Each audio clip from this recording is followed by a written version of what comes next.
These are the 5 main problems that people have when they come to work with us initially at Clinic Mastery. Number 1, a lack of family balance with their business. Number 2 is a lack of financial freedom and sustainability. Number 3, feeling unfulfilled in what they're doing. Number 4 is stagnant or lack of business growth. And number 5, not leading their ideal lifestyle. And in today's video, what I'm going to be going through is what each of these might look like and a little exercise or something you can do around each of these key problems. Now, before we get into it, please like and subscribe. It really helps us and helps our channel to reach more people, to reach more healthcare business owners, and to make an impact in helping people to grow their clinic for good.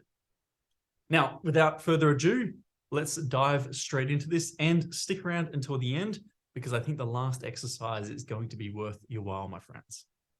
So now you should be able to see my iPad as we jump into this. Now, number 1, the lack of family balance with business. If we put that up here, oops, lack of family balance. And a key thing here, or a key issue, right, is that many of our CM clients express that desire to achieve more balance between work and family life, as well as starting a family or more time with their kids, whatever it may be. But they feel like there's a lack of balance when they come to start working with us. And it's a key reason that people actually start working with us. And it's interesting. I was talking to a business owner just the other day, just started working with us. And what they said was, I left my job where I was working 38 hours a week as a healthcare professional because I wanted to earn more money and have more time. And what they found is that they actually earned less money and they had less free time when they started their own business. And I don't know if you felt this. I felt this initially when I first started. I was earning less than I was at my other role, and I was actually working more hours. There are a whole lot of things that I hadn't even thought of when I started that initially. And so one key thing that I get people to do here, and I'll map it out on the iPad now, is I get people to map out what is your ideal week. So if we were to go Monday, Tuesday, Wednesday, Thursday, Friday, Saturday, and Sunday, and if we were to create a graph like this, and I'd like you to do this with me if you like, I think you'll get a lot out of this. And I would literally get you to map out in your ideal week in 12 months' time. Right, so we put 12 months at the top here. Where are you going to be? What do you want that to look like? Because just the simple exercise of mapping out what could this look like? What would you love this to look like in 12 months' time? It's going to help you to start to find ways to achieve that. The second you put it down here, things will change. And in fact, I'd encourage you to build this out like we're going to in just a second. Build this out, print it out, put it somewhere where you can see it all the time. This is going to be your week in 1 year's time. Now, if we're thinking the lack of family balance is a key reason why a lot of people choose to work with us, well, then how can we actually improve that? So what we're going to do is we want to map out where are we doing what for the week. And so you might say from 9 till 12, consulting, and then from 12 till 1 can be lunch, 1 till 5 is going to be work on the business, and you would map it out, map each day out like that. But even so, you might also go 7 till 9 is family time. So that's time with the family, drop the kids at school. You might even say that, hey, picking the kids up from school is a priority. There's a lot of people who say that. And so instead of that being 1 till 5, let's make that 1 till 3. And then at 3:30, we go and pick the kids up. If we start to map this in and actually build this out, it will eventually happen. And if we put a plan in place to achieve that, my friends, it will happen a lot faster than you think. And not only that, but I don't know if you've ever felt this. You've been with your family. I've definitely done this. You've been with your family and you're sitting with them, you're talking, whatever you're doing, but you're not 100% there. You're mentally, you're somewhere else. You're thinking about something in your business. You got these 10 things going, I can't forget this, and I've got to do this tomorrow, and I've got to do this. But if you map it out, if you have this purely mapped out and it's brilliantly done, and there's a lot of depth in there and you've gone into detail, and you know that tomorrow between 10 till 12, you have time to do those things that are going through your head. And on Monday, you spent the time to create a list and you had a numbered list of those key things that you need to do. And you know that you have enough time tomorrow to get those done. What you'll find is that you stop having to try and remember all of these things and you can be more present with your friends and family.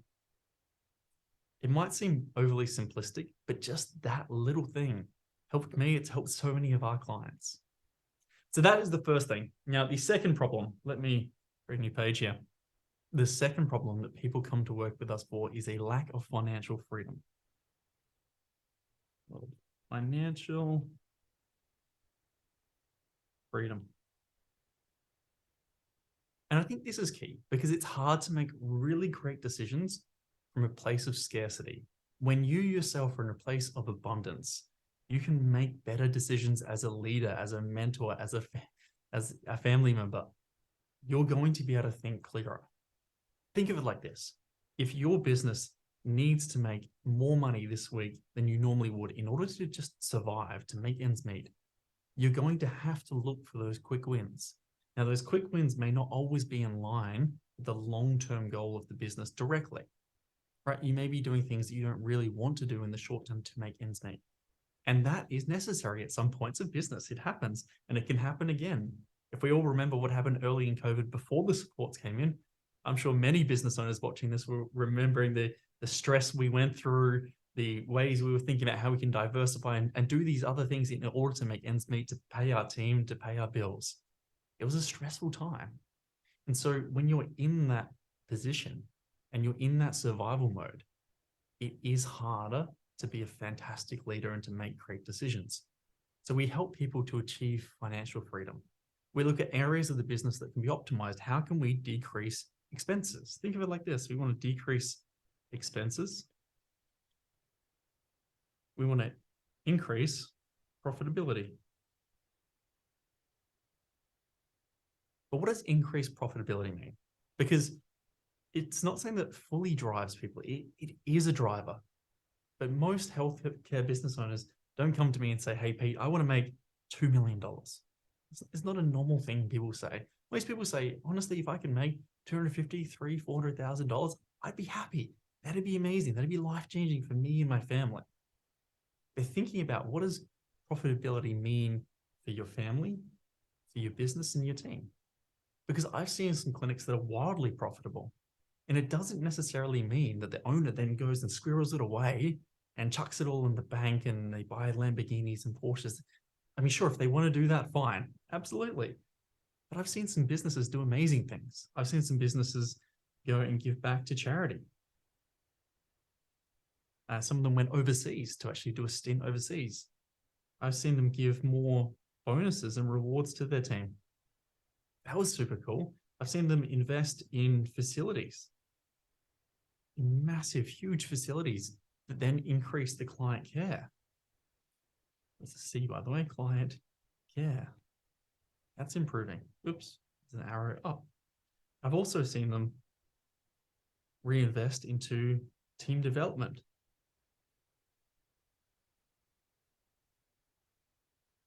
I've seen them create new clinics. And so sometimes I think when we're talking about the financial side of it in healthcare, it can feel a little bit icky because it's not why we get into healthcare, just to make money. But I think when we look at what does a profitable clinic allow us to do, it allows us to do all of these things. It allows us to support our family.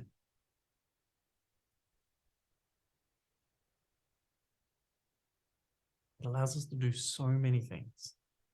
And it's really up to you.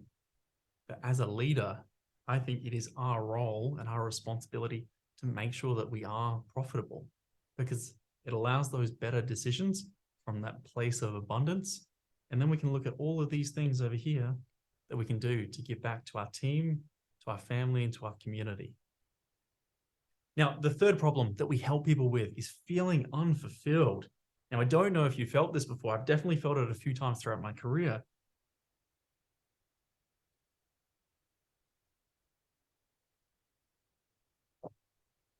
A key thing that we find ourselves helping people with is that feeling of, well, is this all there is? What's next? Especially when you're doing something day in, day out for 5, 10, 20, 25 years, and you may not see a lot of growth in terms of the changing of what you actually do. You may see business growth, you may see team growth, but for some people, that doesn't feel like it's enough. And for a lot of people who get into business, you get into business because you like the growth, you like the challenge. And so when things are going really well for a long period of time, it can start to feel a little bit stagnant, which is a weird feel, especially if you're someone who at the moment in business is going through that grind or that hustle stage and you're working on building it up. And you go, man, that sounds nice. But then when you get there and when you've been there for a period of time, you can have this feeling of, well, is this all it is? I thought it would be more than this. And I think Tony Robbins is the person who says this: if you're not growing, you're dying. And even though things may look really good from the outset, if you're not actually pushing forwards and moving forwards and finding more ways to challenge yourself and to give back, then that feeling of being unfulfilled can creep in. And so what I would get you to do here as a bit of a thought process is, if you, in your current role, could have no more growth at all in terms of what you do, what is one thing that you could do that would make you feel more fulfilled? So let's put the constraints on this. The business can't change. The business stays how it is for the next 20 years. What is one thing that you could do that would improve your feeling of fulfillment? Now, for me, the one that I would do, and just to give you an idea here, is I would look at how I could give back more through giving financially, through giving my time, and through giving my expertise. And I would pick it in a niche area of MS. Now, the reason I choose MS is I have a family member who has MS, and it's something that's close to my heart. And that's the reason why that would give me fulfillment, because it feels like I'm doing something towards a good cause. And I have this business which becomes a vehicle to help me to feel more fulfillment. But the business itself doesn't necessarily need to change in order for me to achieve that. So I'll leave that with you to think about. If your business couldn't change and you're going to have this exact same business for the next 20 years, how do you get that feeling of fulfillment and growth? Think about that, my friends. Now, the fourth reason is a stagnant or lack of business growth. Now, I just put those constraints on. So now we want to take those constraints off and look at what happens when you have a lack of business growth or stagnant business growth. So when we're thinking of stagnant or lack of business growth, I'll check that here, stagnant business growth.